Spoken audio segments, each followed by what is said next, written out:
오늘 함께 나눌 말씀 마태복음 12장 38절에서 42절 말씀입니다. 마태복음 12장 38절에서 42절입니다.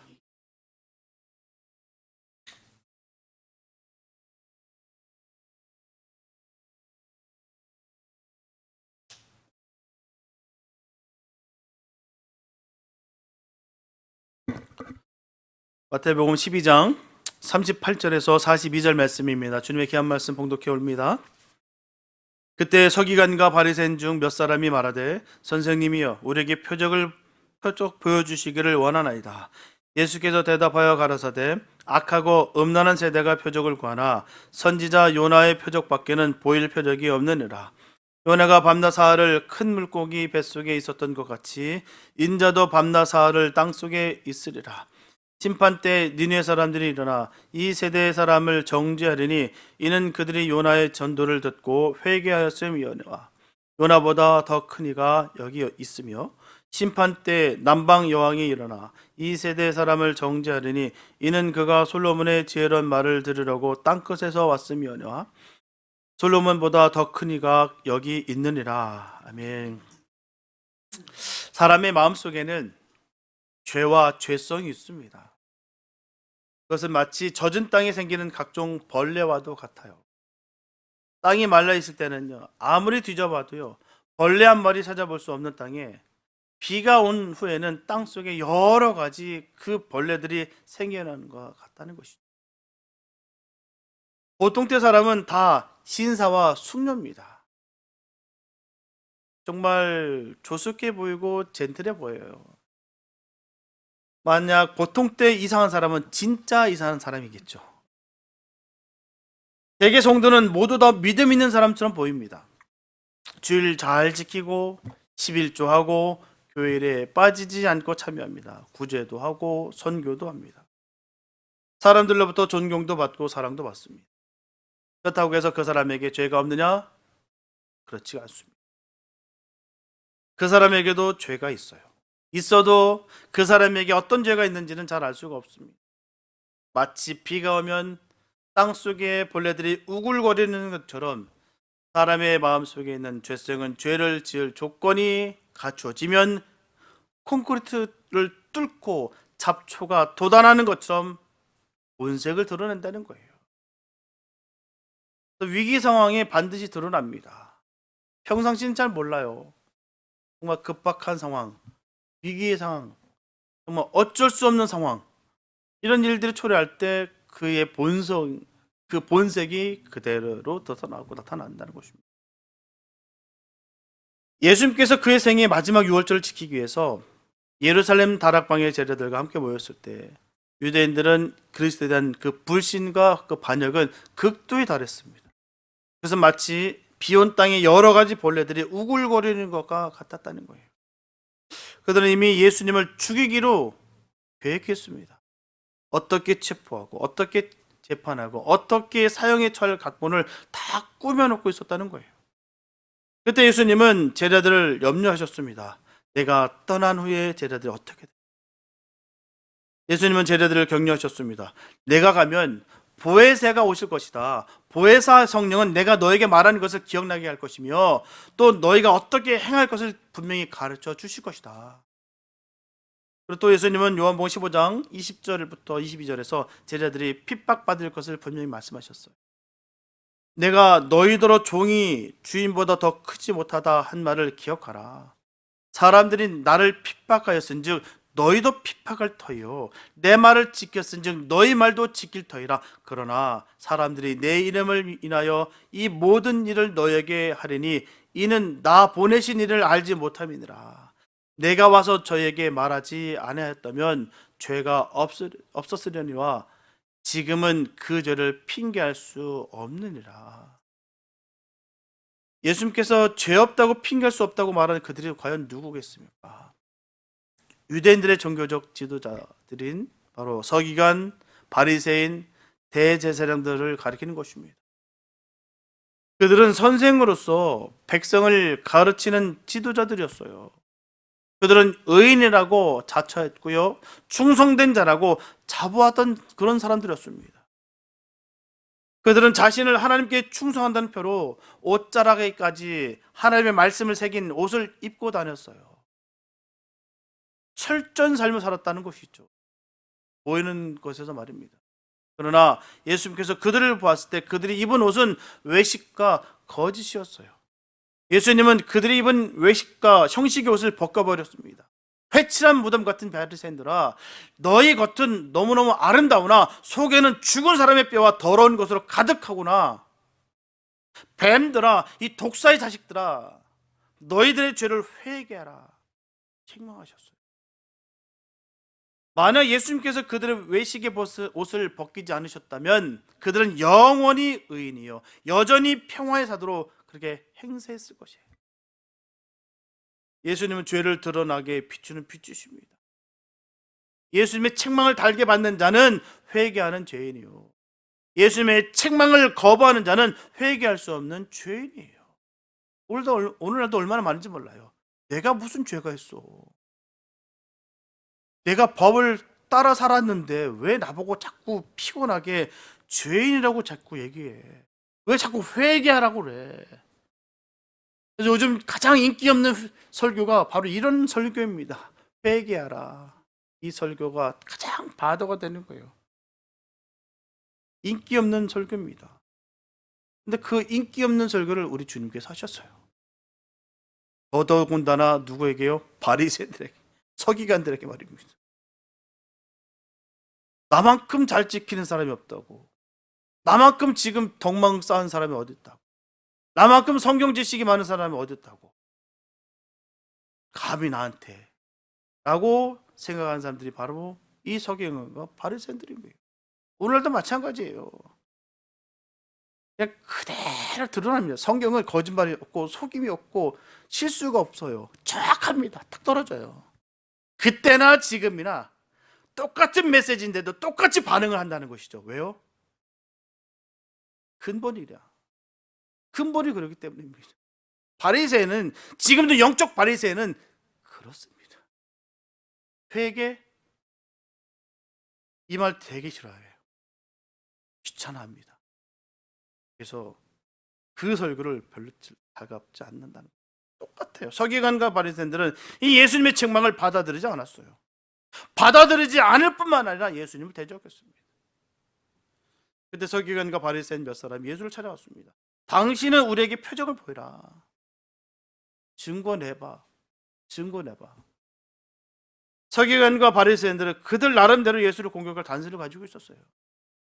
당신은 안식일을 범했다. 성전을 모독했다. 귀신의 왕을 힘입어 귀신을 쫓아냈다라는 것이죠. 그런데 이제는 자기를 가리켜 하나님의 아들이라고 하니 네가 하나님의 아들이라고 한다면 아들인 표적을 보여라. 그렇지 않으면 너를 사기꾼, 위선자, 신성모독죄로 처단하겠다라는 것입니다. 하지만 서기관과 바리새인들이 예수님에게 표적을 구하는 것은 결코 표적을 보기 위함이 아니었다는 거예요. 표적을 보면 예수님을 하나님의 아들로 믿겠다는 것이 아니었다는 것입니다. 예수님은 바리새인과 서기관들의 불신을 시험하고 있었고요. 서기관과 바리새인들은 예수의 진실을 시험하고자 했던 것입니다. 창은 방패를 뚫을 수 있다고 하고 방패는 창이 부러진다고 우기는 싸움이 있습니다. 이런 것을 가지고 우리는 모순이라고 하는 거예요. 승패는 실제로 창으로 방패를 찔러보면 알 일이었습니다. 만약 서기관과 바리새인들이 선한 뜻으로 아니 정말 몰라서 정말 알고자 해서 질문을 했더라면 예수님은 아마 친절하게 대답해 줬을 거예요. 그 영혼 불쌍해서 말입니다. 어떻게든 그 영혼 건져내시기 위해서 정말 쉽게 알아듣게 설명하셨을 거예요. 예수님의 진실한 대답을 듣고 유대인들이 예수님을 메시아로 영접했을 것입니다. 그래서 질문을 할 때 진심으로 질문을 하느냐, 사람을 시험하기 위해서 질문하느냐 하는 것은 매우 중요하다는 거예요. 질문을 위한 질문은 악한 것입니다. 일부러 골탕 먹기 위해서 함정 파놓고 하는 질문들이 얼마나 많은지 몰라요. 이 질문은 악하다는 것이죠. 의도가 있기 때문인 것입니다. 예수님께서 예루살렘 성전에 들어가 가르치실 때 대제사장들과 백성의 장로들이 네가 무슨 권세로 이런 일을 하느냐, 누가 너에게 이런 권세를 주었느냐고 물었어요. 예수님께서 대답하시기를 나도 너희의 한 가지 물을 말이 있다. 요한의 세계가 하늘로부터냐 사람으로부터냐. 그들이 서로 의논하기를 하늘로부터라고 한다면 어찌하여 예수를 하나님의 아들로 믿지 않느냐는 것이 되겠고, 사람으로부터라고 말하면 모든 사람이 요한은 하나님이 보낸 선지자를 알고 있으니 백성들의 여론이 너무 두렵다는 것입니다. 그래서 우리가 알지 못한다라고 말했어요. 예수님께서도 말씀하시기를 나도 무슨 권세로 이런 일을 하는지 말하지 못하겠다라고 말씀하십니다. 구원을 받아야 할 죄인이 죄인을 구하러 오신 예수가 진짜 메시아냐 가짜 메시아냐를 판단하고 있으니 웃지 않을 수가 없는 일이었어요. 이를테면요, 너무나 중한 병으로 죽게 된 환자가 수술을 받을 의사가 진짜 의사냐 가짜 의사냐를 따지는 것 같다는 거예요.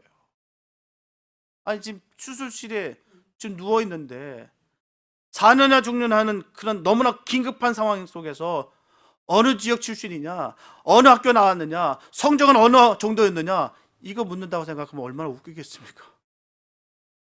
아파서 떼굴떼굴 구르면서 말이에요. 너무 우스운 질문 아니겠습니까? 알고 믿는 것은 좋으나 의문을 품는 의도가 불순해서는 정답을 결코 들을 수가 없다는 것입니다. 예수님께서 대답하시기를 악하고 음란한 세대가 표적을 구하니 선지자 요나의 표적밖에는 보여줄 표적이 없다라고 말씀하셨어요. 서기관과 바리새인들이 요구한 표적은 하나님이 하늘로부터 보여주는 그런 표적들이었어요. 예수가 참 메시아라면 하나님께서 보내셨을 것이며, 하나님이 보냈다고 한다면 눈을 번쩍 뜨게 할 표적을 보여드릴 것이 아닌가. 해를 멈추게 한다든가, 별들을 흔든다든가, 달이 핏빛으로 되게 한다든가, 엄청난 그 역사를 보여줄 것이 아닌가. 유대인들은 항상 표적을 구했습니다. 표적을 보지 않으면 믿지 않았어요. 근데 표적을 보여주면 보고도 믿지 않았다는 거예요. 광야 이스라엘 백성들은 어떻습니까? 모세의 지팡이가 뱀이 되고 뱀이 지팡이가 되는 것을 봤어요. 다 봤습니다. 홍해가 쩍 걸러지는 것도 눈을 뜨고 봤습니다. 반석에서 물이 나고 만나가 이슬같이 내리는 것을 다 봤어요. 못 본 게 아닙니다. 다 봤습니다. 그러나 그들은 표적을 보고도 믿지 않았다는 거예요. 못 본 게 아니에요. 다 봤습니다. 하나하나가 이건 기적이라고 말할 수밖에 없는 일들이에요. 어찌 지팡이가 뱀이 되고 뱀이 지팡이가 됩니까? 어찌 홍해가 갈라질 수가 있느냐는 것이죠. 반석에서 물이 펑펑 났어요. 만나가 매일매일같이 흘러넘칩니다. 그런 표적들을 보면서도 불구하고 매일매일 원망불평했다는 것이죠. 그래서 죄의 노예 근성을 끊어버리지 않으면 아무 소용이 없다는 거예요. 그 노예 근성, 애굽이 좋았다. 옛날에 그 고기 먹을 때가 참 좋았는데, 비록 내가 천대는 받았다 할지라도 내가 먹고 사는 거 기반은 내가 잘 닦아놨는데, 계속해서 이 노예 근성이 계속해서 흘러넘치는 거예요. 끊어지지 못하면 아무 소용이 없다는 것입니다. 예수님 이미 표적을 보여주셨어요. 소경의 눈을 뜨게 하고 귀머거리의 귀를 듣게 하셨고 귀신을 내어 쫓으셨습니다. 물이 포도주가 되게 하셨고요, 바다를 잔잔케 하셨고요, 그 무리를 걸으셨어요. 그런데 믿지 않는 자들은 표적을 보고도 믿지 않습니다. 반면에 믿는 자들은요, 표적을 보지 않고도 믿는다는 거예요. 시몬과 안나는 아무 표적도 보지 않고서 아기 예수만 보고 메시아인 것을 믿었습니다. 세례 요한도 예수께서 아무 표적도 행하시기도 전에 예수가 하나님의 아들이라는 것을 믿었습니다. 표적을 보지 않고도 믿는 저와 여러분들 되시기 바랍니다. 표적을 보아 믿겠거든 표적을 구하시기 바랍니다. 표적을 보거든 의심하지 말고 믿기 바랍니다. 표적을 보고도 믿지 않는다는 것은 하나님을 시험하는 죄가 되는 거예요. 예수님은 바리새인과 서기관들이 요구하는 표적은 보여주지 않았어요. 자신이 하나님의 아들이라는 그 표적은 이미 보여주었고요, 또 보여주어도 믿지 않은 것이 뻔하기 때문에 그 이상 표적은 보여주지 않으셨다는 거예요. 그 대신 마지막 큰 표적을 보여주시겠다라고 말씀하셨어요. 요나가 밤낮 사흘을 물고기 뱃속에 있었던 것 같이 인자도 밤낮 사흘을 땅속에 있으리라. 그렇다면 요나의 표적이 어떤 것이겠습니까? 요나는 하나님으로부터 니느웨로 가서 복음을 외치라는 그 명령을 받았어요. 니느웨는 하나님을 알지 못하는 정말 무지한 나라였습니다. 아니, 악한 나라였어요. 시시때때로 이스라엘을 괴롭혔고 학대했고 정말 원수지간이었던 그 땅이 니느웨입니다. 요나는 하나님의 명령을 거역하고요, 이 니느웨와는 정반대편인 이 다시스로 가는 배를 타버립니다. 도저히 내 목구멍을 열어서 회개하라 이 말을 하고 싶은 마음이 없었다는 것이죠. 만에 안에 그 말로 인해서 이 니느웨 사람들이 회개하고 하나님 믿을까 봐 이게 무서웠던 거예요. 내가 죽으면 죽었지 내가 그 짓은 못해 라는 사람들이 지금 오늘날 세계에도 얼마나 많은지 몰라요. 저번에 말씀드렸죠. 저 인간 천국에서 보겠다고요. 내가 그러면 천국 내가 안 갑니다. 이런 사람도 있어요. 지긋지긋한데, 지금 만나는 것도 지긋지긋한데 천국 가서 또 만나자고요. 그런 마음이 바로 요나의 마음이 아니겠습니까? 하나님은 바다에 폭풍을 일게 하셨어요. 배에 탄 사람들이 풍랑으로 다 죽게 됐습니다. 풍랑으로 죽게 된 원인이 바로 요나에게 있다는 것을 밝혀졌어요.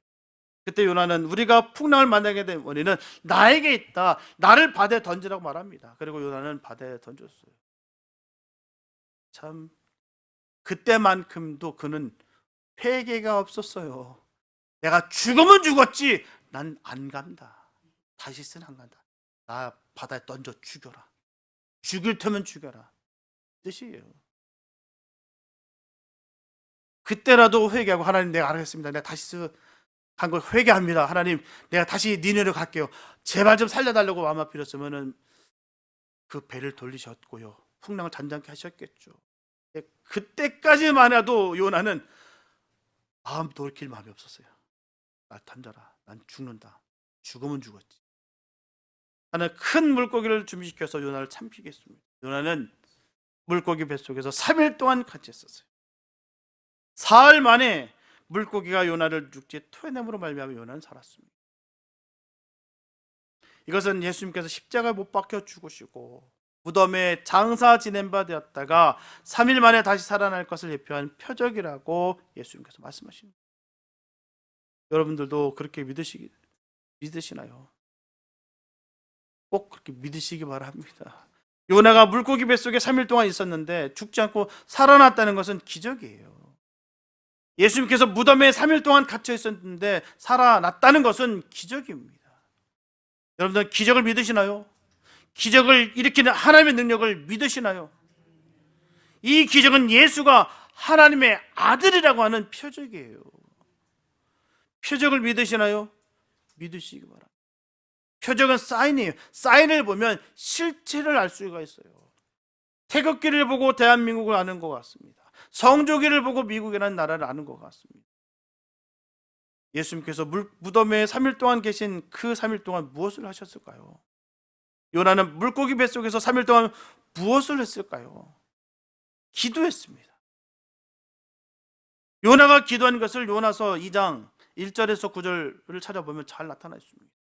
요나가 물고기 뱃속에서 그 하나님 여호와께 기도하여 가로되 내가 받는 고난을 인하여 여호와께 불러 아뢰었사더니 주께서 내게 대답하셨고 내가 수월의 뱃속에서 부르짖었사더니 주께서 나의 음성을 들으셨나이다. 주께서 나를 기쁨 속 바다 가운데 던지셨으므로 큰 물이 나를 둘렀고 주의 파도와 큰 물길이 다 내 위에 넘쳤나이다. 내가 말하기를 내가 주의 목전에서 쫓겨났을지라도 다시 주의 성전을 바라보겠다 하였나이다. 물이 나를 둘렀으되 영혼까지 하여 싸우며 기품이 나를 애웠고 바다풀이 내 머리를 쌌나이다. 내가 산의 뿌리까지 내려가 싸우며 땅이 급장으로 나를 오래도록 막아 싸우나 나의 하나님 여호와여 주께서 내 생명을 구덩이에서 건지셨나이다. 내 영혼이 내 속에서 피곤할 때 내가 여호와를 생각하였었더니 내 기도가 주께 이르렀사오며 주의 성전에 미쳤나이다. 무릇 거짓되고 헛된 것을 숭상하는 자는 자기에게 베푸신 은혜를 버렸사오나 나는 감사하는 목소리로 주께 제사를 드리며 나의 소원을 주께 갚겠나이다. 구원은 여호와께로서 말미암나이다 하니라. 참 바뀌지 않았습니까? 죽일 테면 죽여놨던 그 요나가 그 3일 동안 있으면서 완전히 바뀌었다는 것이죠.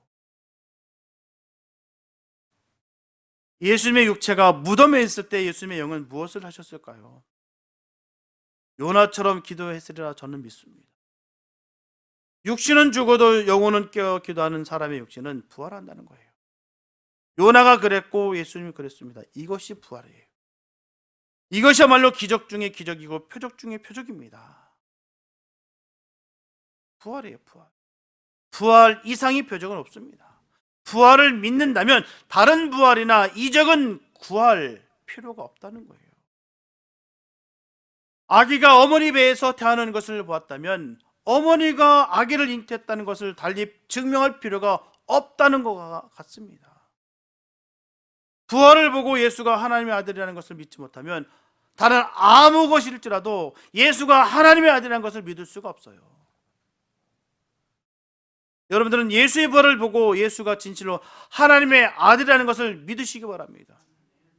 이 이상 다른 표적을 구하려고 애쓰지 마시기 바랍니다. 불신앙이 뭘까요? 불신앙. 예수의 부활을 보고도 예수가 하나님의 아들이라는 것을 믿지 않는 그것이 바로 불신앙이에요. 다른 거 다 믿겠는데 예수님이 다시 부활했다면 나 못 믿겠어요. 그 사람은 믿음이 없는 거예요. 구원과 상관이 없다는 것이죠. 왜요? 믿지 않기 때문에. 믿는 것이 아니기 때문에. 대제사장과 바리새인들은 예수님이 부활하신 새벽에 예수님의 무덤을 지키던 군병들로부터 아주 놀라운 보고를 듣게 됩니다. 우리가 무덤을 지키고 있었는데 지진이 나며 하늘로부터 천사가 내려와서 무덤의 굴을 굴러내었습니다. 예수님은 간 곳이 없어요. 무덤은 비었습니다.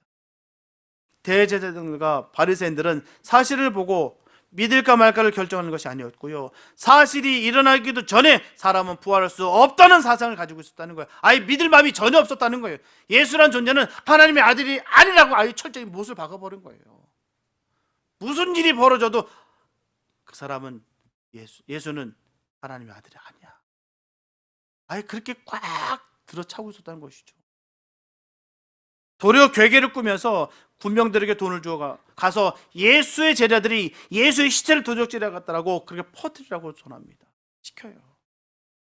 군병들이 가서 사람을 만나는 대로 예수님의 제자들이 예수님의 그 시체를 도적질해 갔다라고 퍼뜨립니다. 그 무덤은 총독이 임목한 무덤이었어요. 제자들이 감히 가까이 갈 수도 없는 그런 무덤입니다. 일반적인 상식으로 접근해도 이거는 그냥 이해가 되는 부분이에요.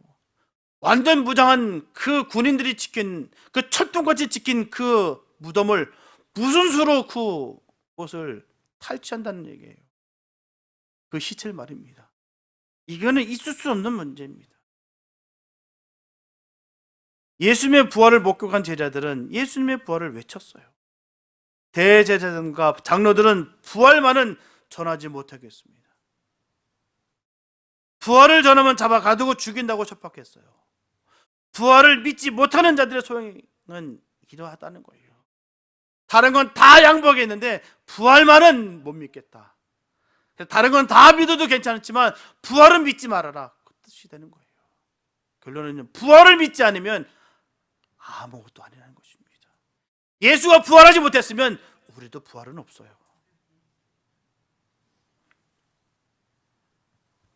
그럼 이러한 사람들에게 부활을 보여줄 필요가 있을까요? 부활하기 전 예수님은 천하만민에게 자신을 보여주셨습니다. 그러나 부활하신 후에 예수님은 부활을 믿는 사람에게만 부활하신 모습을 보여주셨어요. 막달라 마리아와 11제자와 엠마오로 가던 2제자와 게바와 야고보와 맨 나중에 사도 바울에게 보여주셨어요. 생전에 예수님을 따르지 못했던 사도 바울에게 부활한 모습을 보여주신 예수님은 우리에게도 부활한 모습을 보여주십니다. 여러분들은 예수님의 부활을 믿으시나요? 믿는 자는 부활하신 예수님을 볼 것입니다. 부활을 믿으시기 바랍니다. 부활을 믿음으로 예수께서 하나님의 아들 되심을 믿으시기 바랍니다. 하나님의 아들을 믿음으로 구원의 은총을 받으시기 바랍니다. 마지막으로 부활을 믿는 사람이 할 일이 있어요. 그것은 회개를 외치는 거예요. 회개. 요나가 무슨 말로 전도했을까요? 나는 하나님의 명령 어긴 죄를 지었다. 그러다가 바다에 던져져 수장당했다. 하나님의 은혜로 물고기 뱃속에 들어갔다가 사흘 만에 살아났다. 너희도 회개하라. 회개하지 않으면 나와 같이 사망에 던져진다. 그렇게 전했겠죠. 요나의 전도를 듣고 니네 사람들은 하나님을 믿으며 죄를 회개했어요. 왕좌에 앉은 왕으로부터 우리에 있는 소와 양떼까지 굵은 베옷을 입고 죄를 회개하며 여호와께 부르짖었습니다. 니네 사람들은 구원을 얻었어요. 그들은 장차 하나님이 세상을 심판하실 때 증인으로 나타날 거예요. 심판 때 유대인들이 우리는 예수가 부활하는 것을 보지 못했다. 우리는 예수의 부활을 믿을 수가 없다고 할 때 니네 사람들이 우리는 요나가 물고기 뱃속에서 살아난 것만 보고도 부활을 믿었는데 너희는 어찌하여 부활하신 예수의 그 빈 무덤을 보고도 부활을 믿지 못하느냐 하면 아무 말도 못하게 될 거예요. 부활을 믿지 않는 것이 불신앙입니다. 다른 게 아니에요. 그것은 무지와 불행이요 절망입니다. 제가 아시는 여러 분에서도 그런 증언들을 하세요. 내가 다른 건 다 믿겠는데 나 부활은 못 믿겠어. 나 예수 믿는다니까. 나 믿어. 성경도 믿어. 근데 나 부활은 못 믿겠어. 그러신 분들이 너무나 많습니다. 이곳에는 한 분도 없기를 바랍니다. 그건 왜냐? 불신앙이에요. 불신자입니다. 믿음이 없는 거예요. 다른 건 다 믿겠는데 부활만큼 못 믿겠습니다. 그건 믿는 게 아니에요. 부활을 믿는 믿음은 회개하는 믿음이에요. 예수님께서 부활하셨다는 말을 들을 때 죄가 생각나고 죄를 회개하는 마음으로 눈물이 쏟아지는 사람은 부활을 믿는 사람이에요. 내 눈물이 식어졌다, 사라졌다 회개하시기 바랍니다. 내가 지금 예수를 안 믿는지도 몰라요. 정말 내가 예수를 믿는다면 십자가를 볼 때마다 마음이 끓어듭니다. 나를 위해서 저 십자가를 지셨고, 나를 위해서 희생하셨고, 나를 위해서 피 흘리셨고, 나를 위해서 돌아가셨고, 나를 위해서 부활하셨다. 이게 실제가 되어야 되는 거예요. 이게 바로 믿는 자들의 모습인 거예요. 냉랭하고 차갑고 영혼을 바라볼 때도 불쌍한 마음이 하나도 생기지 않고 주님께서 나에게 베풀어 주셨던 이 모든 사랑들이 아무렇지 않게 하찮게 여겨지는 것들, 이게 불신의 모습에서 나타나는 것이겠죠. 정말 내가 부활의 하나님을, 그 주님을 내가 믿는다고 한다면 예수라는 말만 들을 때마다 마음이 찌릿찌릿해야 되는 거예요. 십자가를 볼 때마다 몸둘 바를 모아야 되는 거예요. 십자가 왜 붙여놨어요? 이쁘니까요. 멋있으니까. 그럴 것 같다면 이거 버려도 됩니다. 아무 의미 없어요. 이거 갖고 드라큘라도 막 무서워하고 막 귀신들도 막 그거 아니에요. 그거 다 속지 마십시오. 그거 아니에요. 십자가에 그 능력 있는 것도 아니고 예수예요. 하나님께 능력 있는 거예요. 주님 앞에 벌벌 떠는 것이지 십자가 뒤집어졌다고. 어떤 사람은 말씀을 심어야 된다고 성경을 땅속에 묻는 사람이 있어요. 웃기죠? 있다는 거죠. 그게 문제예요. 있다는 게 문제예요.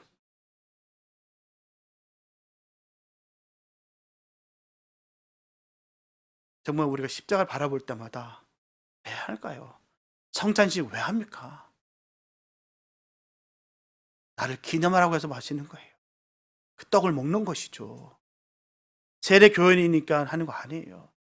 그 절차도 중요한 게 아니라 주님을 기념하는 게 중요해요. 자꾸 엉뚱하게 자꾸 우상화하면 안 됩니다. 건물도 우상이 될 수 있고 십자가도 우상이 될 수 있어요. 성찬식도 우상이 될 수 있고요. 우리는 주님을 믿는 것입니다. 예수를 믿어야죠. 예수를. 그래서 부활을 믿는 것이 참 신앙인 거예요.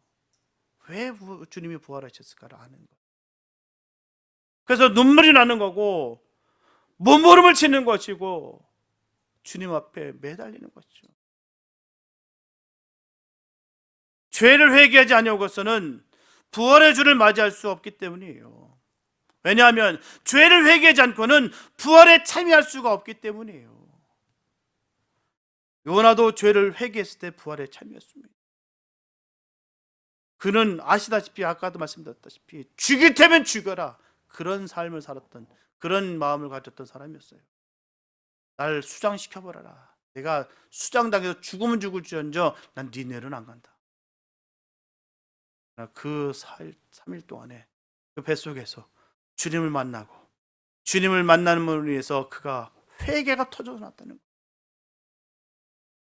온 미역이 온 몸을 칭칭 둘러싸고 그 냄새나는 그 가운데서 고통 중에서 주님을 만나서 평안과 기쁨을 회복됐다는 것이죠.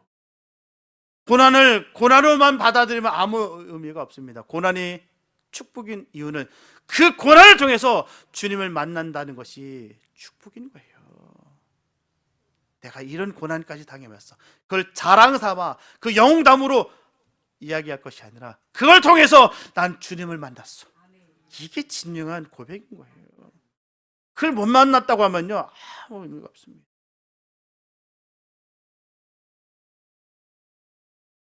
예수님은 다른 사람의 죄를 대신 짊어졌기 때문에 부활의 첫 열매가 되었어요.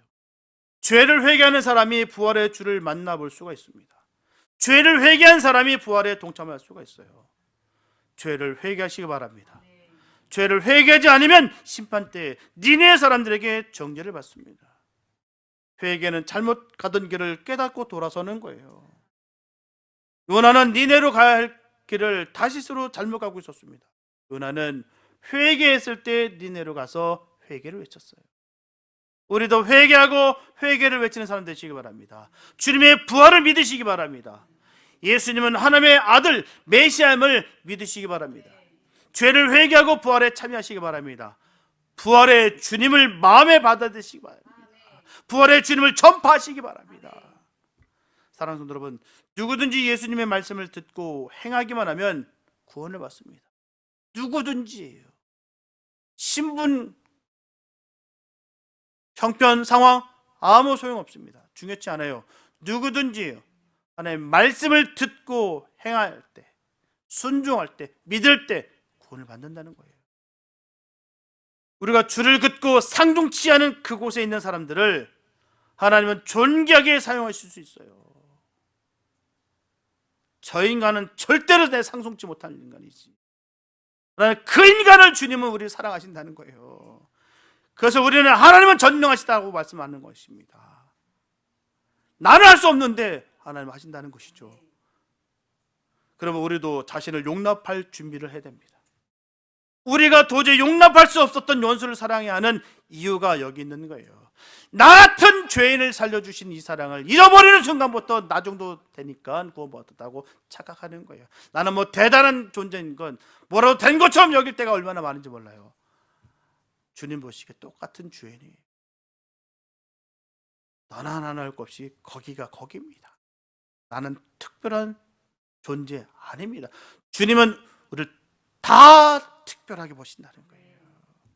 내 스스로 선 긋고 저 상종 못할 인간들, 이렇게 함으로 인해서 부활의 주님을 우리가 받아들이지 못해서, 동참치 못해서 버림받지 않는 역사가 있기 바랍니다.